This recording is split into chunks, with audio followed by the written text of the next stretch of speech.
Kita ke politik dalam negeri sebentar sebelum membahas ekonomi dalam negeri. Ada video pendek dukungan Pak Prabowo pada salah satu kandidat pilkada ternyata mendapatkan banyak kritik dari dalam dan luar partai. Video yang tersebar dipadankan dengan video pernyataan Pak Prabowo akan kenetralan di pilkada.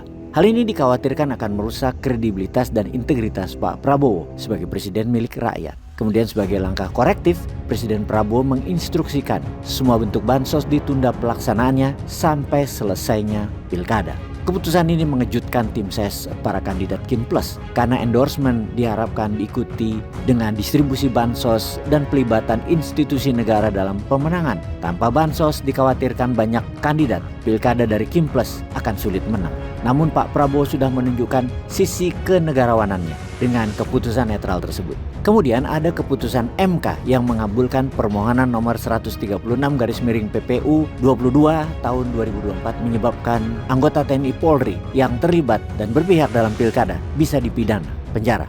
Keputusan ini disambut positif oleh publik, namun kembali dalam koalisi Kin Plus jadi pembahasan karena menghilangnya keunggulan komparatif dari kandidat mereka. Kemudian apakah akan ada damage kerusakan politik terhadap pengungkapan judol di Komdigi? Akankah dilakukan pembatasan target penangkapan terhadap pelaku pada staf Komdigi, di mana pihak mantan penguasa tentunya mengharapkan hal itu agar kasus ini tidak melebar sampai melibatkan petinggi lainnya dengan mengecek serta aliran dana yang juga diduga terpakai dalam pemilu 2024 kemarin. Rakyat berharap akan dituntaskan sampai ke akar-akarnya. Namun sekali lagi, akankah menimbulkan damage politik? Sekarang kita ke ekonomi dalam negeri. Efek terbukanya impor gila-gilaan yang menumbangkan industri tekstil seperti Sritex harap jadi pelajaran ke depannya agar menyetop impor barang jadi yang diproduksi sejenis oleh anak bangsa.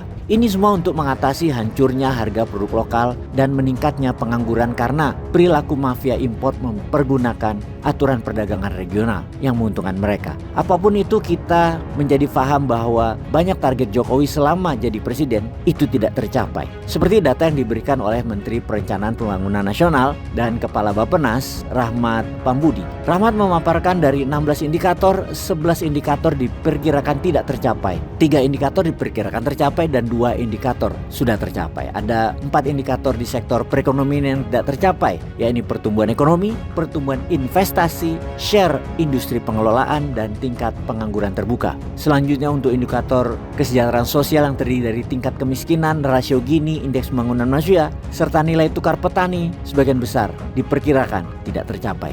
Indeks Gini tidak tercapai, usaha pemerintah kemarin yaitu mengecilkan jarak orang kaya dengan orang miskin gagal.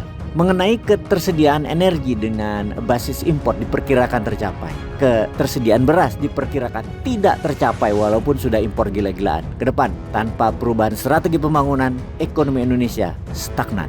Sebagai pengingat, bantuan lembaga seperti Bank Dunia atau World Bank dan Dana Moneter Internasional atau IMF sejauh ini membuktikan belum ada satupun negara yang ditangani mereka berhasil keluar dari krisis ekonomi dan keuangan yang sesungguhnya. Bahkan hal ini terjadi baru-baru ini, misalnya pada kasus terakhir dalam menangani krisis ekonomi dan keuangan di Yunani. Ambyar malah. Di ASEAN, Indonesia yang menjadi pasien tetap melalui anak emasnya Ibu Menteri juga mengalami nasib yang sama berulang kali didera krisis ekonomi dan keuangan. Prioritas pembangunan Indonesia sejak periode 2014-2019 juga telah salah arah karena terlalu berlebihan membangun infrastruktur. Buktinya seluruh BUMN karya-karya itu merugi dan mengabaikan pembangunan industri di bidang pangan. Sehingga dapat dipastikan pada tahun mendatang kemungkinan besar pertumbuhan ekonomi khususnya sektor pangan dan industri akan diraih oleh Vietnam dan Myanmar yang sudah menerapkan rencana pembangunan bertahap, terarah dan terukur berdasar prioritas di dalam membangun sektor hulu ke hilir industri dalam bidang pangan, industri dan energi. Vietnam dan Myanmar ini nyaris menerapkan strategi dan pola pembangunan yang dulu digunakan di era pemerintahan Presiden Soeharto dengan menerapkan substansi pasal 33 Undang-Undang Dasar 1945 dalam membangun ekonominya. Vietnam hanya dalam 3 dekade mampu bertransformasi dari awalnya adalah salah satu negara termiskin di wilayah ASEAN menjadi salah satu negara tersukses dalam mengelola pembangunan. Strategi ini berhasil memacu pertumbuhan ekonomi hingga sampai 7%-an per tahun sejak periode 90-an hingga tahun 2010 dengan semangat Doi Moi dalam bahasa Vietnam yang berarti pembaharuan, diperkenalkan sebagai sebuah semangat baru dalam sistem ekonomi pasar sosialis kapitalis. Artinya Vietnam membebaskan semua aktivitas pengelolaan modal swasta, bahkan dana asing walau tidak dominan berputar di negara tersebut boleh. Apabila Indonesia ingin mencapai pembangunan tumbuh di atas 7%, maka paradigma pembangunan dan sistem ekonomi yang diterapkan beserta tim kabinetnya harus diubah dan dirombak total. Salah satunya adalah penguatan sektor swasta UKM dengan tidak membatasi, tidak menangkap kalau izin-izinnya tidak lengkap, tidak mengganggu kegiatan produktif yang selama ini dibelenggu oleh izin, peraturan, dan keterbatasan keuangan. Dibatasinya dengan bermacam-macam regulasi dan oknum-oknum yang mencari keuntungan. Bebasin Pak, kami bayar pajak kok walaupun kejepit sebagai rakyat dan pajak 12% dinaikin terus. Kami semangat.